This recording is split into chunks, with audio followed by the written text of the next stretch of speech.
আসামিরা আমার উপর জোর খাটিয়ে এবং এলোপাতাড়ি মারধর করে। মারধরের এক পর্যায়ে মারধরের পাশাপাশি আমার কাছ থেকে একটা স্ট্যাম্পে স্বাক্ষর নেয়। ব্যবস্থা না নেওয়ার আবেদনপত্রে স্বাক্ষর গ্রহণ করে, ও নিজেরাও স্বাক্ষর করে এবং সেই সাপেক্ষে আসামি জসিমউদ্দিন হাওলাদারের নেতৃত্বে আমাকে জাহিদুল ইসলাম এর বাড়িতে মীমাংসার কথা বলিয়ে নিয়ে যায়। এই ব্যাপারটি পুলিশ কর্তৃপক্ষ অবগত আছে বলে আমি সরল বিশ্বাসে জাহিদুল ইসলামের বাড়িতে যাই। জাহিদুল ইসলামের বাড়ি যাওয়ার পর জসিমউদ্দিন হাওলাদার হুমকি ও অন্যান্য আসামিরা আমার উপর জোর খাটিয়ে এবং এলোপাতাড়ি মারধর করে। মারধরের এক পর্যায়ে মারধরের পাশাপাশি আমার কাছ থেকে একটা স্ট্যাম্পে স্বাক্ষর নেয়।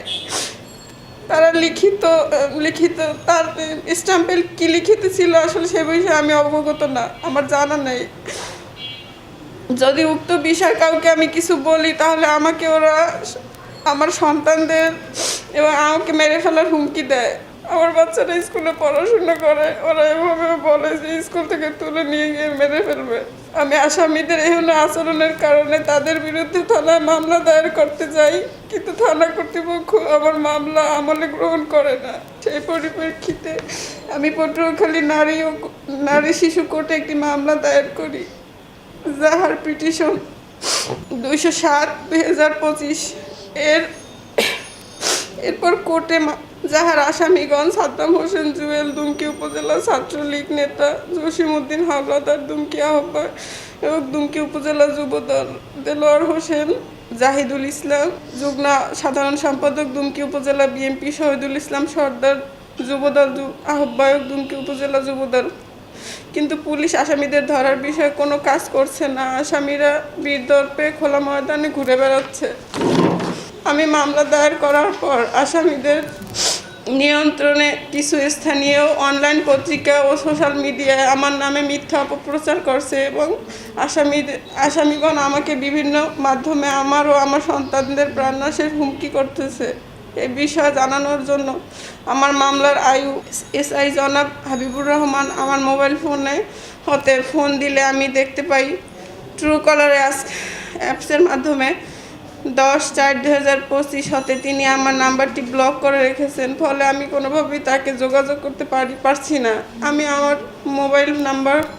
অন্য নাম্বার হতে এসে হাবিবুর রহমানের সাথে পুনরায় যোগাযোগ করলে সে আমার ফোন রিসিভ করে এবং আমাকে আমার নাম্বারটি ব্লক করার কারণ জিজ্ঞেস করলে সে বিষয়টি অস্বীকার করে, যাহার তথ্য প্রমাণ কপি সংযুক্ত। এ বিষয়ে উপযুক্ত প্রমাণসহ পুলিশ সুপারকে জানাই, কিন্তু পুলিশ সুপারের কাছ থেকেও আজ অবধি কোনো সহযোগিতা পাচ্ছি না। ফলে আজ আমি প্রাণের মায়া ত্যাগ করে আপনাদের সহযোগিতা কামনা করছি এবং সাংবাদিক সম্মেলন ডেকেছি। অনেক আশা করে আপনাদের কাছে সাহায্যের হাত বাড়িয়েছি। আপনাদের কলমের অস্ত্র ব্যবহার করে আমার প্রাণ রক্ষা করার জন্য পদক্ষেপ গ্রহণ করে আমাকে আমার পরিবারকে বাঁচানোর পথ করে দিন।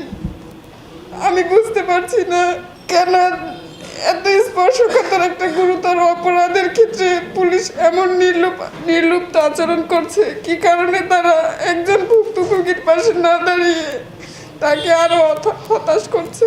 আমি আজ এই প্রেস কনফারেন্সের মাধ্যমে সংশ্লিষ্ট কর্তৃপক্ষ, মাননীয় প্রধান উপদেষ্টা, মাননীয় স্বরাষ্ট্র উপদেষ্টা ও বাংলাদেশ সেনাবাহিনী পটুয়াখালী জেলা কমান্ডারের দৃষ্টি আকর্ষণ করতে চাই যে আমার এই অভিযোগের গুরুত্ব অনুধাবন করা হোক এবং দ্রুত ব্যবস্থা নেওয়া হোক।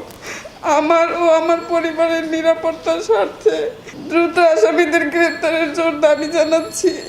আমি বিশ্বাস করি আমি একা নই, হয়তো আরও অনেক ভুক্তভোগী পুলিশের অসহযোগিতার শিকার হচ্ছে এবং মুখ খুলতে সাহস পাচ্ছে না। আমি তাদের সকলের জন্য আওয়াজ তুলছি।